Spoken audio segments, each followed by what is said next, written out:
it's Katelyn here, and today I'm going to be showing you how to make a chocolate Shakeology pie that is completely healthy for you, no added sugars or anything like that. Today is my mom's birthday, and she has been off sweets since February, and it's October now.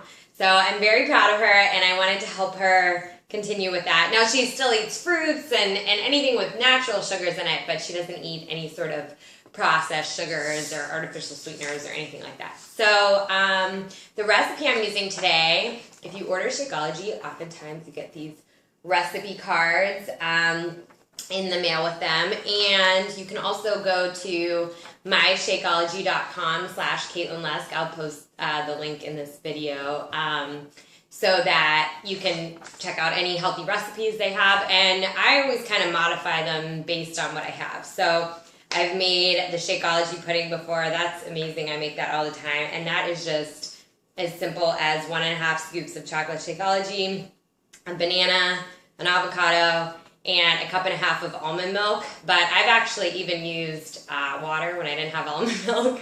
And you just put it in the blender and then chill it. And after about an hour, it tastes like amazing pudding. So there's lots of great recipes. I highly recommend checking them out. Today, I am trying for the first time the pie. So we'll see how that goes, and you'll be along to watch the ride. So the filling, I'm actually going to make the crust. So the actual recipe here says 2 scoops of chocolate Shakeology, 2 tablespoons of non-fat milk, 1 container of firm or silken tofu, 1/2 cup of all-natural peanut butter, and 1 whole wheat graham cracker crust. But I'm actually going to modify this in several ways, just based on my needs and also other stuff that I've read online about healthy ways to make pies. So the first thing is I didn't want to do the graham cracker crust because, like I said, my mom's been off any sort of processed sugar. But I also recently found out I have a gluten sensitivity, so I'm actually not going to do that. So I found a recipe online. I found lots of recipes for how to make your own pie crust using nuts and dates and various variations on that.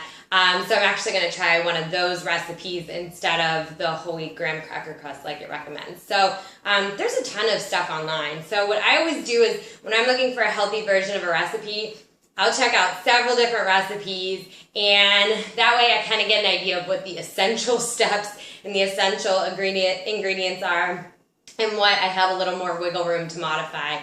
And then oftentimes I'll try to find a YouTube video so I can see if it's actually as easy or hard as it seems to be.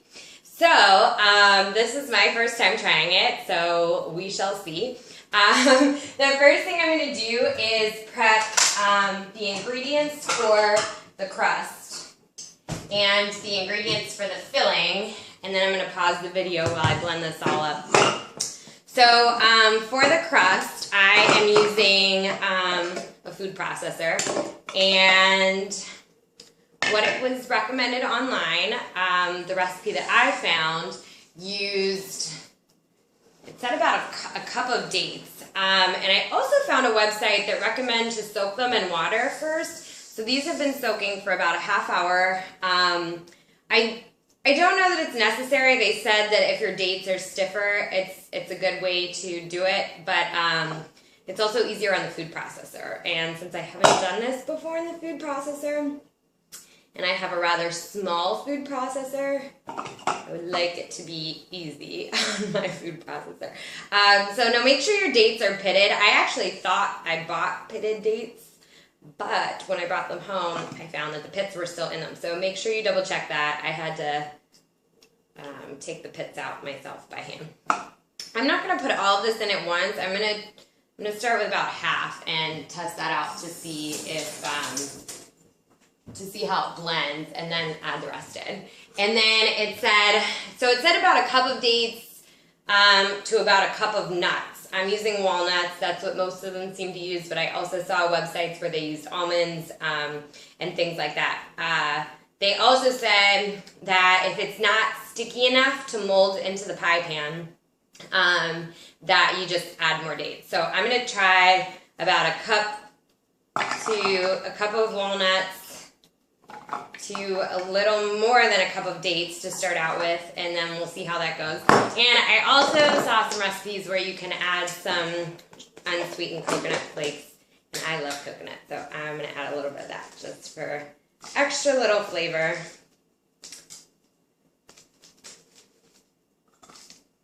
Okay, so I'm going to set this aside for the time being, and now I'm going to do the filling. So the filling, like it said, you need 2 scoops of chocolate Shakeology. Now with the pudding recipe that I mentioned before, I've used vegan chocolate and I've used regular chocolate, and it doesn't seem to make a difference at all. I like both, the taste of both. For this case, my mom loves the regular chocolate Shakeology, so since this is for her birthday, I'm going to use the regular chocolate Shakeology. I only have a bag of the vegan, so I'm going to have to use the packets, but each of these packets is a scoop worth of Shakeology. So let's see.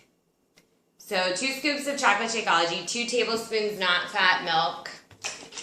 I'm using almond milk because that's all I have. And I'm just going to guesstimate a little bit.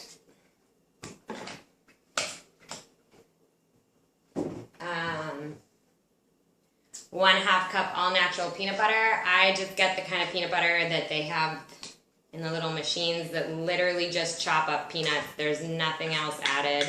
Got that at the grocery store today. And then the main ingredient is the tofu. Now, I don't know if you've ever worked with tofu before. I got organic firm tofu. I find these packages to be really hard to open. So if you see, I actually had to cut into it with a knife. But there's also juice in here. So make sure, I always open it in the sink because oftentimes you'll get a splash of juice when you first open it. In other recipes I've used, it always says to drain the juice. So I'm just going to assume that's what I'm supposed to be doing here. I think if there's some juice still in it, I'm sure that's fine. But I was not going to use the majority of the juice. And then the Shakeology. So 2 packets of that.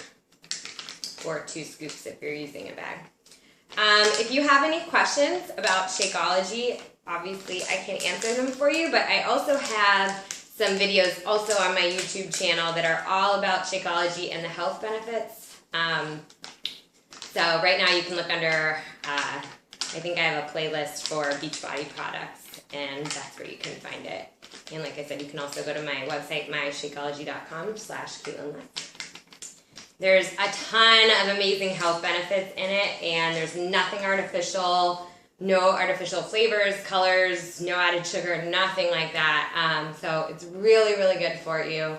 And it's going to make our pie taste delicious. So I'm going to pause the video right now.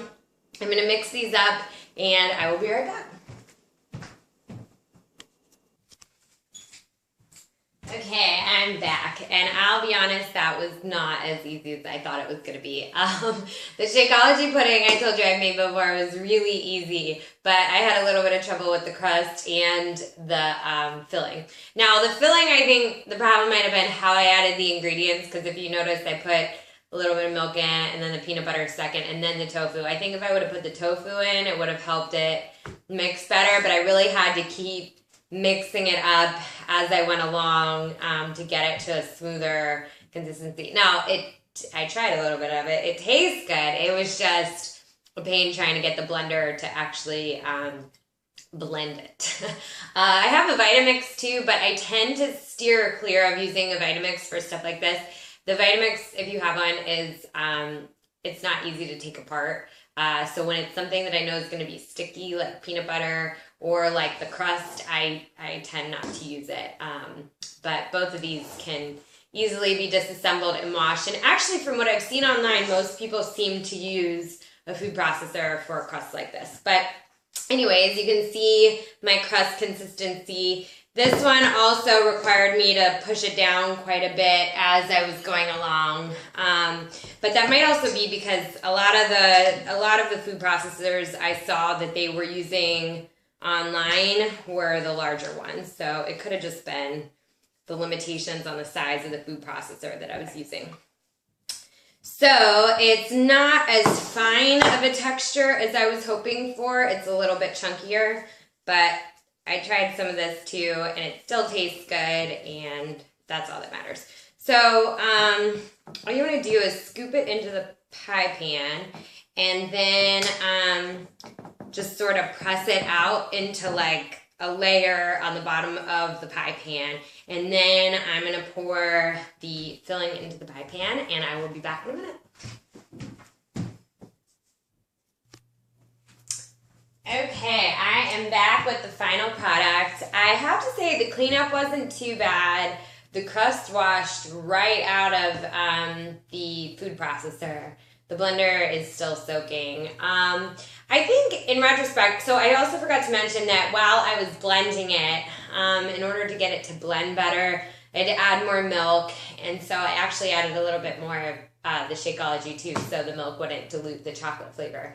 But in retrospect, I don't think I would add the peanut butter at all. I think the flavor in the final product, while good, I think the peanut butter is a little overpowering, but I'm also somebody who's not wild about chocolate peanut butter pies. So I was kind of thinking this would be more of a chocolate pie, and so I think in retrospect, I wouldn't add the peanut butter at all, because I think that's what made it hard to mix. It made the cleanup harder, and I just would have preferred more of a chocolatey flavor. So I think next time around, I would just experiment either with using the actual Shakeology pudding recipe and just making it more of a pudding pie, or using other ways to make creamy fillings, which you can use avocados, bananas, which are both in the pudding recipe, but you can also use blended cashews to make more of a cream type dessert. So next time around, I think I would probably browse online for other recipes that would give me that same creamy final texture, but maybe not this exact recipe. But all in all, I do think it turned out really good, and I added some raspberry garnishes. Mom, I don't know if you can read that, but since it's her birthday, and so hopefully she will like it. And I think for my first try at a healthy pie like this, it turned out pretty well. So those were the lessons I learned, and hopefully it'll spare you a little trouble, and I wish y'all luck. And I will say though, that if you do like chocolate peanut butter, like a chocolate peanut butter type pie, this is a good recipe for this. It's just a little too much peanut butter for my taste, so I think I would cut that out next time around. And like I said, I think it would make the whole process easier to mix and to clean up and everything like that. So those are my tips. Hope that helped. If you give this recipe a try, please post in the comments below. I'd love to hear about your experiences with it. So enjoy, guys.